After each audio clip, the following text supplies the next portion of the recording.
It's funny how European scholars try to remove the black image from all of the ancient texts and the ancient deities.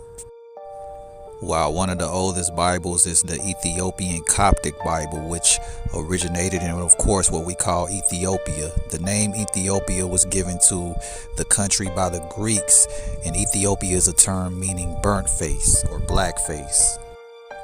Other scholars claim that the oldest Bible is known as the Codex Sinaiticus, which was first discovered in St. Catherine's Monastery in Mount Sinai, Egypt. Egypt was formerly known as Kemet. Kemet also means land of the black.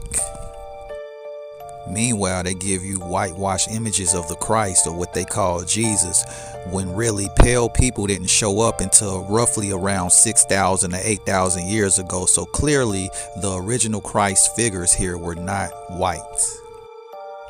Meanwhile, they tried to discredit people like Simeon Toko, who was known as the Black Jesus, from the Congo area of the continent in which we call Africa today.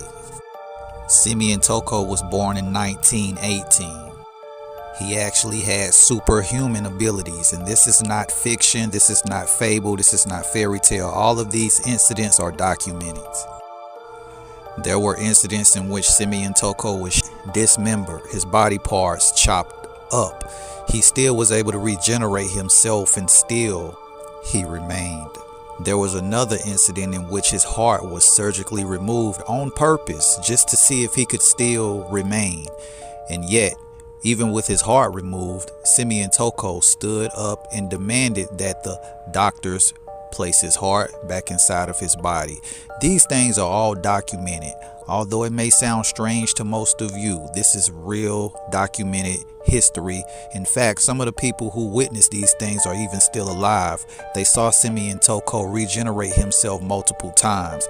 Now, the fact that these people kept trying to kill Simeon Toko shows you just how afraid they are of what we call a black Christ, or the rise of a black Messiah. There's a record of Simeon Toko himself saying that while I may have to go away now, in the future there will be many more like me, and when they come, there will be nothing you will be able to do to stop them, meaning us. It is said that Simeon Toko was one of the 144,000 said chosen, selected figures here on this plane. Another thing to notate is that the letter J did not show up until the 16th century, meaning there was no figure named Jesus who existed before that time. Also meaning the word Jew did not exist.